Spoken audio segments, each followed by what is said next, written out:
Hey everybody, let's talk about some of the concepts about surrounding bilirubin and jaundice. So, bilirubin is processed in the liver and excreted in the feces.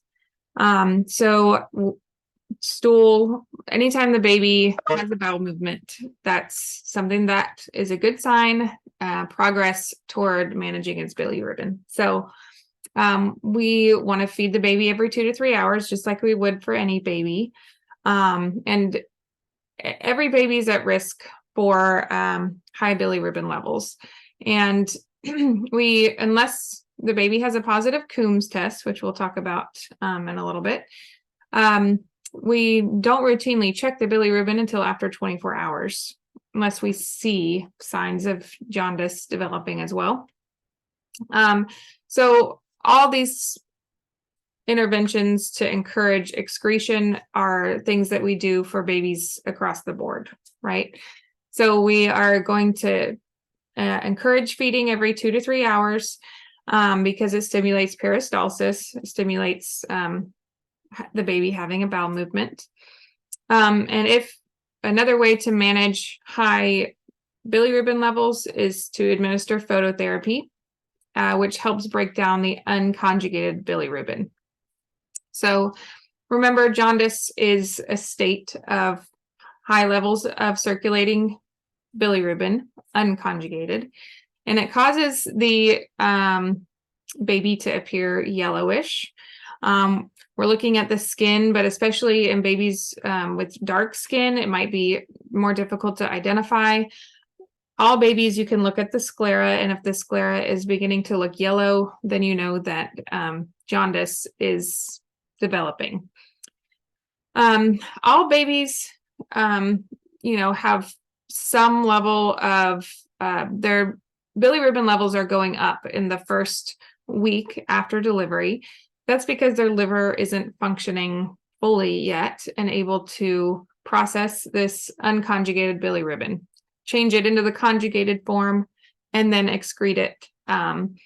It's kind of sluggish or delayed, right? So especially if the baby has had any type of birth injury where there might be extravasated blood, maybe pooled under the scalp as an encephalohematoma, maybe an excessive bruising, things like this, the body has to break down this extra blood to heal. And when it breaks down blood, the byproduct of that is unconjugated bilirubin. Well, since the baby's liver isn't functioning fully yet to be able to conjugate that bilirubin, the circulating bilirubin levels just keep going up and up and up.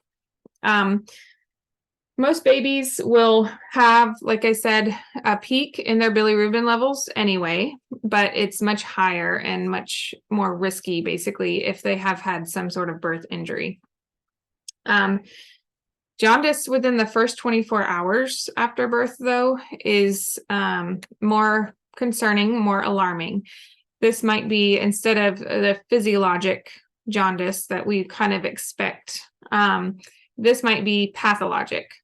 On the slide, it calls it non-physiologic. In your book, it refers to it as pathologic. So pathologic jaundice would be from a hemolytic disease. This is what we detect in the Coombs test. We test this from the baby's cord blood at delivery.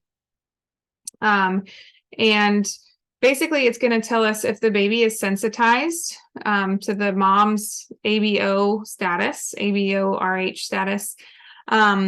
If there's been some exposure and the baby's sensitized to it, then basically the baby's immune system starts attacking its own blood cells, thinking that they are a risk to it, the way hemolytic diseases do, right? We learned about that with the mom's RH status and the baby's RH status needing RhoGAM and causing hemolysis. Well, this is similar, but it could be happening for the baby.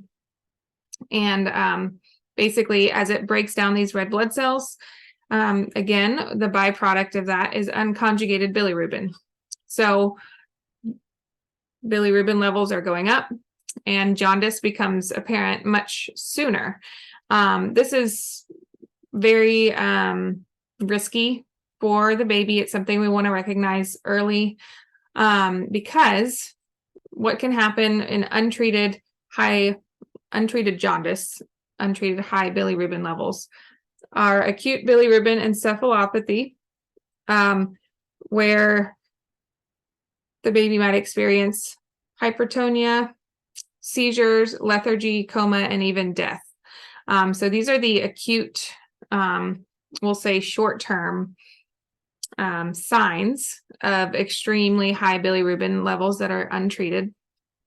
And then kernicterus is the irreversible long-term effects of toxic levels of bilirubin, which are hypotonia, probably a result of some of these other things that were happening, basically brain damage because of the encephalopathy. So hypotonia, cerebral palsy, and delayed motor skills. So again, very, very important that we're monitoring these babies for jaundice. We're looking to see if their skin or their sclera are turning yellow, but we're also doing blood tests. We check the Coombs test from the cord blood at delivery, and we're checking their bilirubin levels when we do their newborn screening by heel stick at around 24 hours, 24 to 36 hours. We're testing to see if they might need to be treated. Usually the treatment is phototherapy. So these are the ultraviolet lights. They can help break down the bilirubin, basically take it from unconjugated to conjugated bilirubin through the skin. This can be done outdoors, natural ultraviolet light. We don't do that, of course, in the hospital or clinically, but sometimes a pediatrician might encourage the parent to take the baby out in the sun a little bit. But of course, we have to balance that with sun exposure, sunburn, right? So we're still trying to take care to do this safely. In the hospital, though, we're definitely using Billy lights. So usually we have blankets that contain UV lights that we can wrap the baby, and bank light, which is, just a light above the baby shining down on it as well.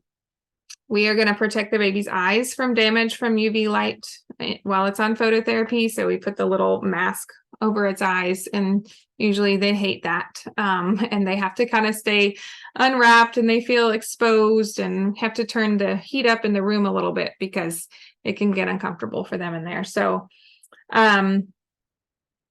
these are the main things that you need to consider, though, about high levels of bilirubin. We are encouraging peristalsis by feeding.